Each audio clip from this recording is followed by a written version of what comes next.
우리의 생사화복을 주관하시는 아버지 하나님 감사합니다. 오늘도 변함없는 사랑으로 어렵지만은 예배 자리에 불러 모으시고 은혜 주심을 감사합니다. 또한 오후 예배 비대면 관계로 저희가 함께 모이지 못하고 비록 영상으로 드려지는 예배이지만 진정과 신령으로 드려지게 하시고 이 예배를 통하여 홀로 영광 받으시옵소서. 너희가 내 안에 거하고 내 말이 너희 안에 거하면 무엇이든지 원하는 대로 구하라. 그리하면 이루리라. 말씀하신 아버지 하나님, 코로나로 장마로 많은 어려움을 겪고 있는 이 나라와 민족을 불쌍히 여겨주시고 온 국민이 사랑으로 위기를 극복할 수 있게 하시고 하루속히 코로나가 소멸되고 경제가 살아나고 예배가 살아날 수 있도록 도와주옵소서. 우리 신고모 식구들 어느 곳에 있든지 있는 자리에서 늘 말씀에 거하며 영상 예배를 통하여서도 믿음이 뜨겁게 살아나게 하시고 열심히 기도로 하나 되게 하옵소서. 몸이 아파 병원이나 집에 계신 분들께도 역사하시사 빠른 회복 있게 하시고 예배 자리에 함께 하시는 노군사님들, 집사님들 위에도 늘 건강으로 채워주옵소서. 강영기 집사님 점점 회복시켜 주심을 감사합니다. 이제 더 빠른 회복으로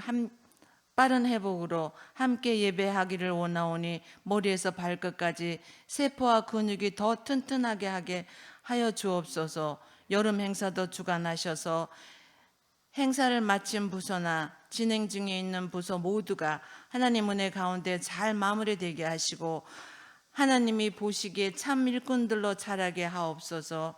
이 어려운 시기에 하나님의 말씀을 이루기 위해 태국에서 최승근, 이소민, 아론티나에서 이재상, 신소영 선교사님께도 한없는 은혜로 눈동자와 같이 보호하시어서 어떤 위기도 잘 극복할 수 있게 하여 주시옵소서. 총회선교 자녀사역위원회와 사랑한기교회 김선민 목사님, 행복이 꽃피는 교회 김학주 목사님께도 사역하시는데 더 발전되고 성장하게 하옵소서. 오늘 말씀 주실 강지영 전도사님께도 함께 하시사 그의 앞길을 평탄케 하시고 앞으로 나아가는 과정들이 온전히 하나님께 합하여 하나님의 뜻을 이루시는 데 부족함이 없게 하시고 주시는 말씀이 저희 마음밭에 옥토가 되어 한 주간도 그 말씀 위에 거하며 하나님 앞에 부끄러움이 없는 삶을 살게 되게 하여 주실 줄 믿으며 우리의 죄를 대속하신 예수님의 이름으로 기도합니다. 아멘.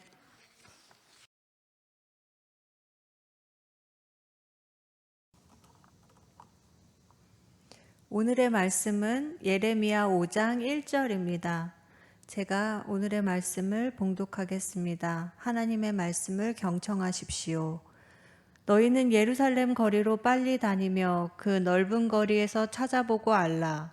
너희가 만일 정의를 행하며 진리를 구하는 자를 한 사람이라도 찾으면 내가 이 성읍을 용서하리라. 아멘. 여러분은 200충, 300충이라는 말을 아십니까? 2019년 한 온라인 커뮤니티에 요즘 애들 놀림감이라는 글이 올라온 것을 시작으로 여러 뉴스에서 보도한 내용입니다.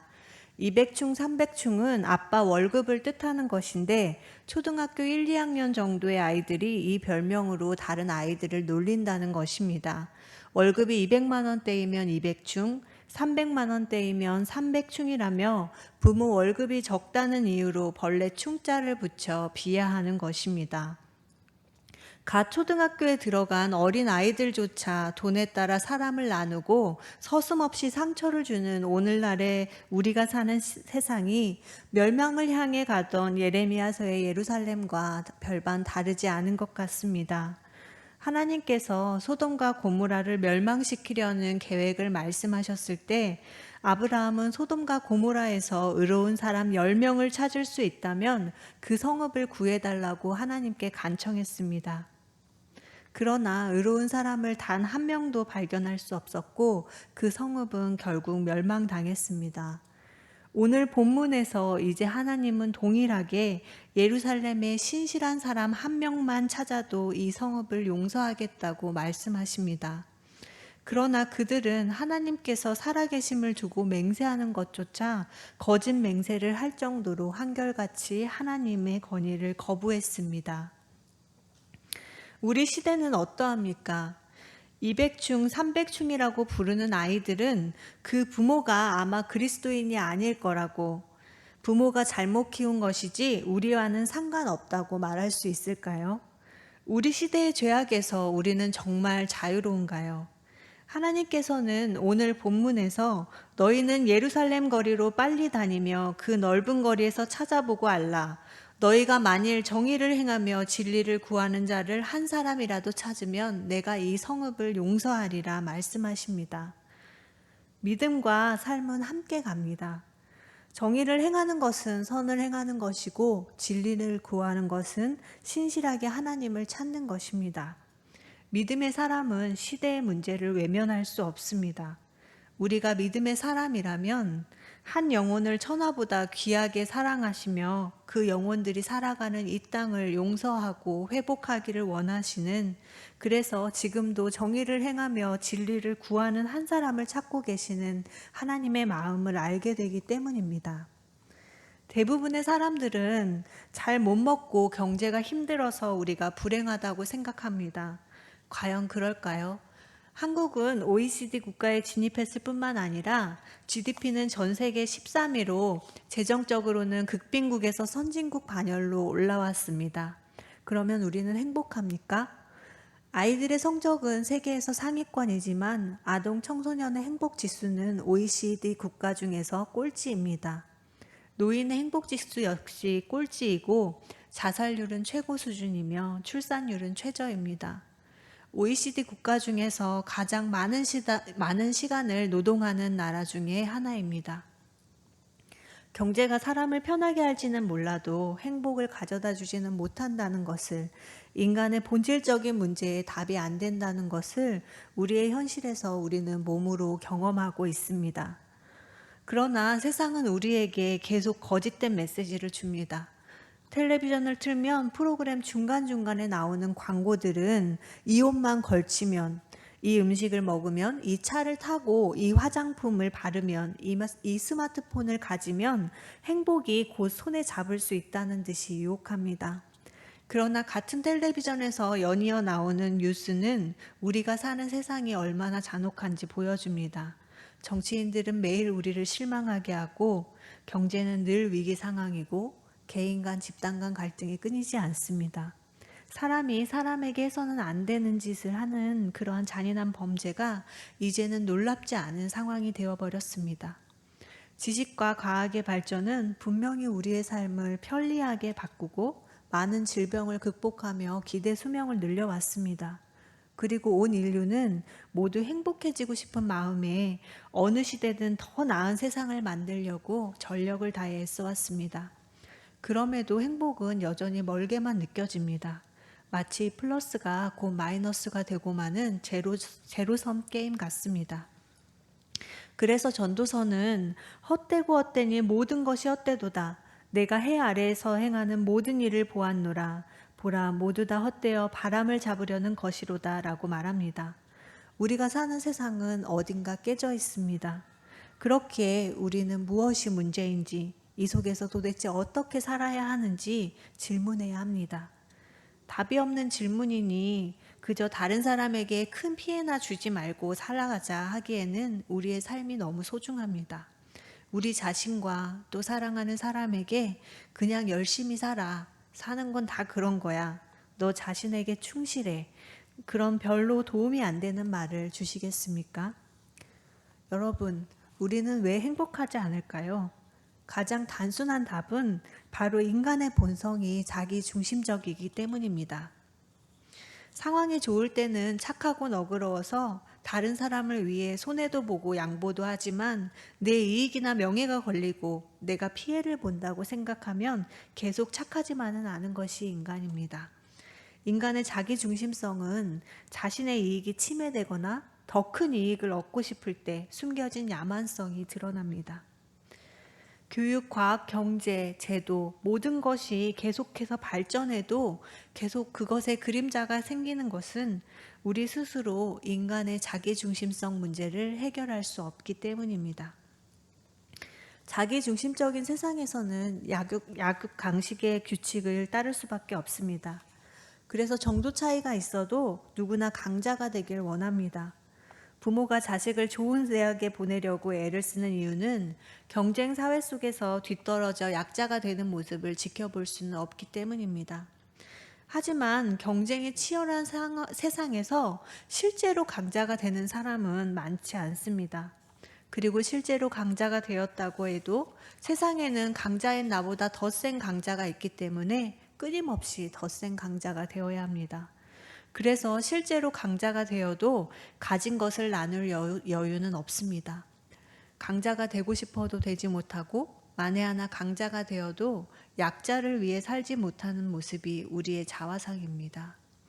우리는 약육강식의 논리가 지배하는 이 세상과 그러한 인간관계를 혐오하지만 우리 생각과는 다르게 움직이는 세상 속에서 그 논리를 따를 수밖에 없습니다.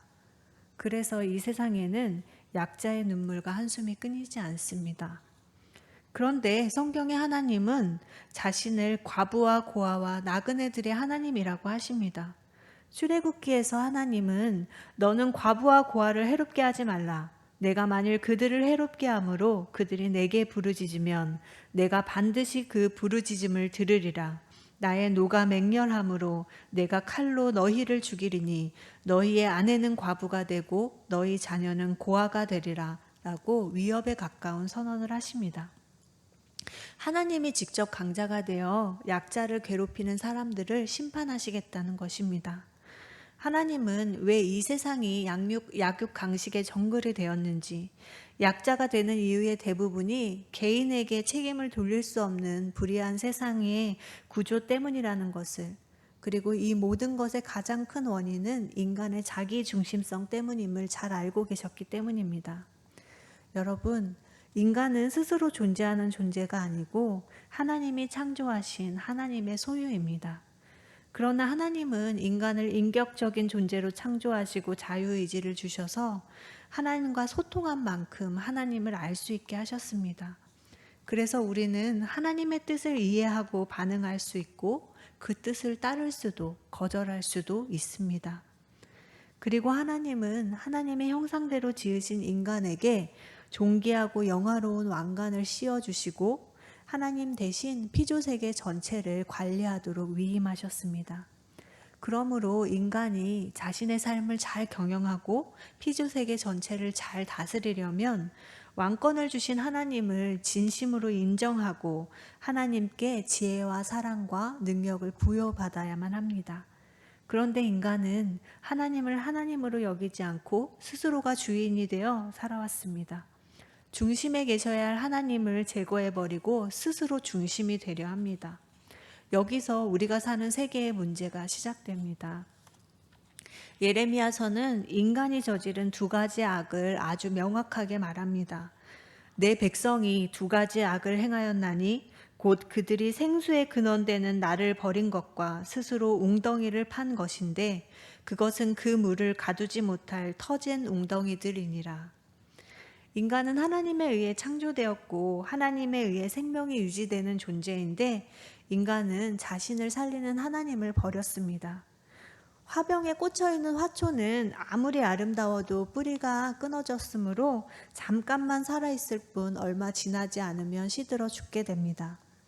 마찬가지로 생수의 근원인 하나님을 제거해버리고 자기 스스로 주인이 되려고 하며 살아가는 인간은 실상은 죽어가고 있는 것입니다.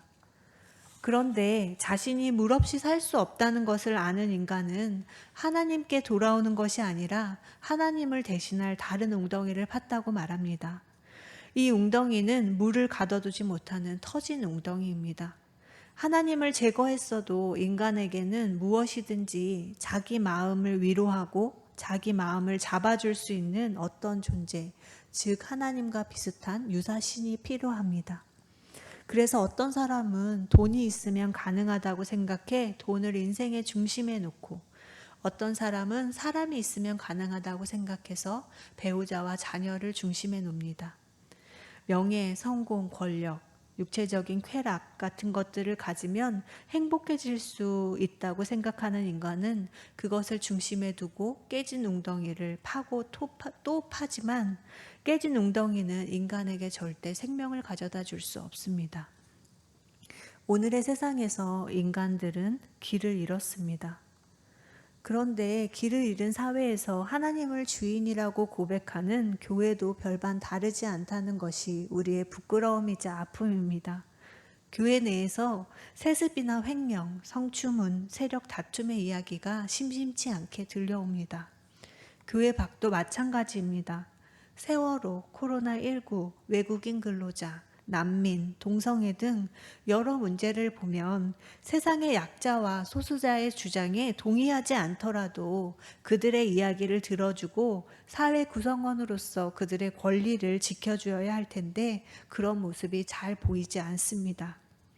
전 세계적인 질병으로 어려움을 겪는 현장에 먼저 달려가고 방역과 위생관리에 먼저 모범이 되는 그리스도인, 가족을 잃고 우는 자들과 함께 우는 그리스도인, 고향을 떠나 나그네로 이 땅까지 흘러온 사람들을 환대하는 그리스도인의 모습을 보고 싶습니다. 그렇지만 그보다는 하나님의 이름으로 그들을 판단하고 정죄하며 자기 입장을 앞세우고 갈등을 부추기는 일이 적지 않습니다.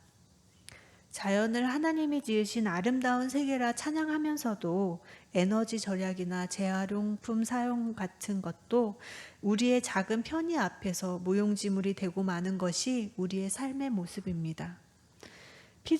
피조물의 위치를 망각하고 스스로 왕이 된 양 하나님을 떠난 사람들처럼 우리 그리스도인들도 길을 잃고 자신의 삶, 주변 사람들의 삶, 우리가 사는 사회와 문화, 나아가 생태계까지 무슨 잘못을 저지르는지도 모른 채 깨어진 세상의 일부가 되어 살아가고 있지는 않습니까?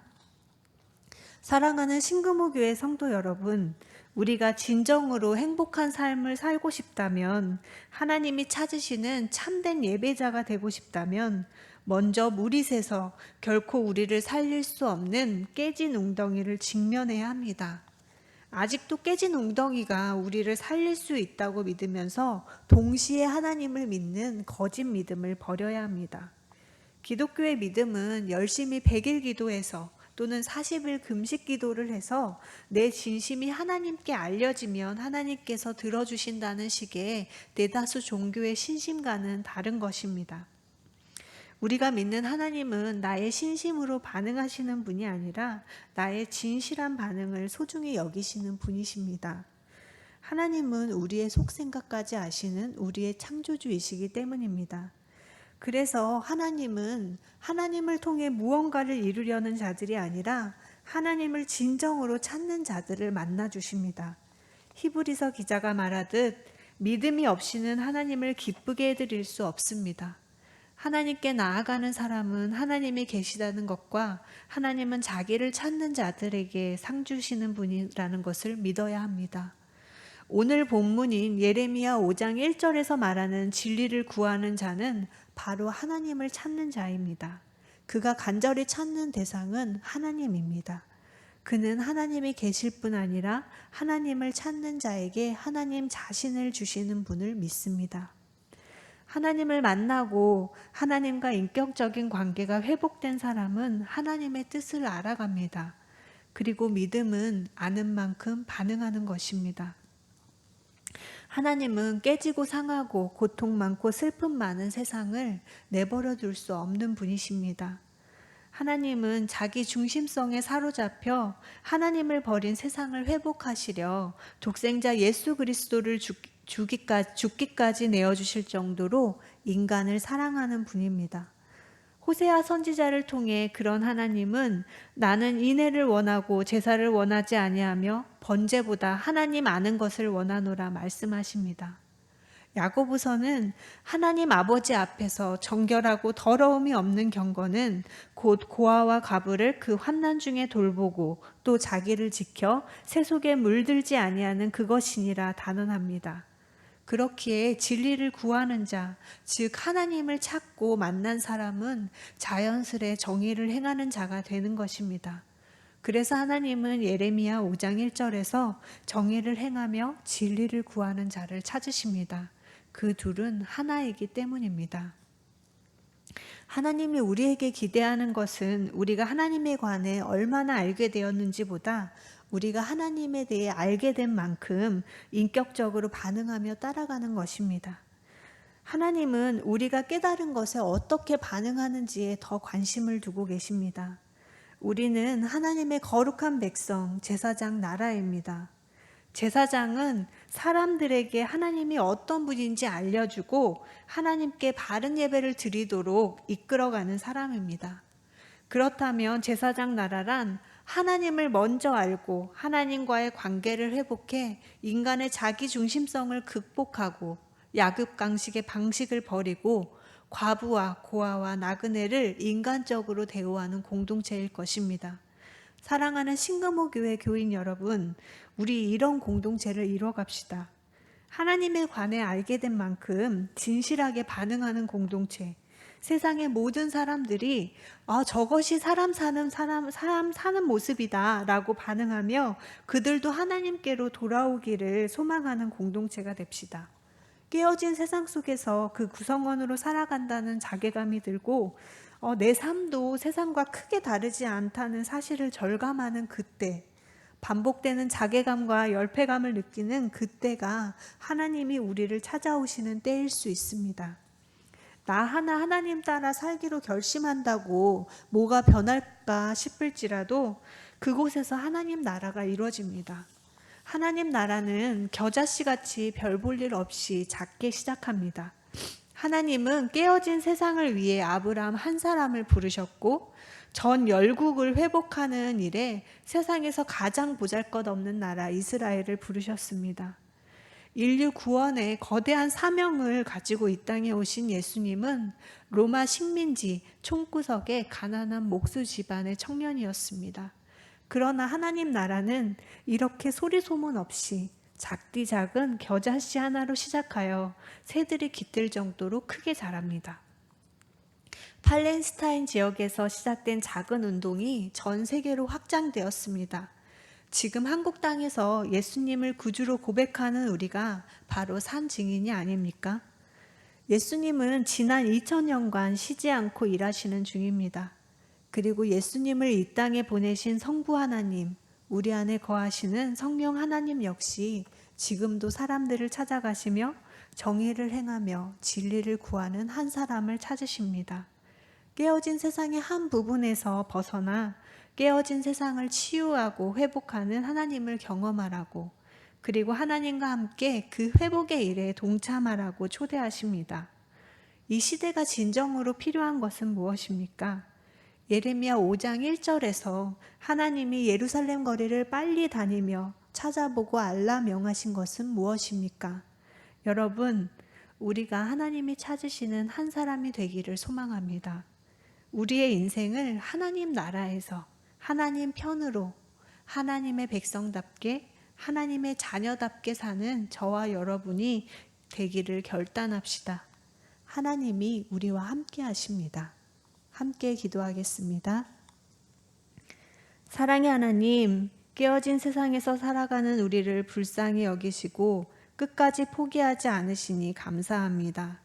생수의 근원이신 하나님을 버리고 물을 담아주지 못하는 깨진 웅덩이를 계속 파는 어리석은 우리를 불러주시고 깨닫게 하시고 하나님께로 다시 돌이킬 기회를 주시니 감사합니다. 우리가 진정한 회개와 돌아섬의 결단이 있게 하시고 다시는 깨어진 세상의 일부로 살지 않게 도와주시옵소서. 남은 삶을 하나님과 함께 이 세상을 회복시키는 일에 동참하는 정의를 행하며 진리를 구하는 한 사람으로 증인으로 살게 도와주옵소서. 살아계신 예수님의 이름으로 기도드립니다. 아멘.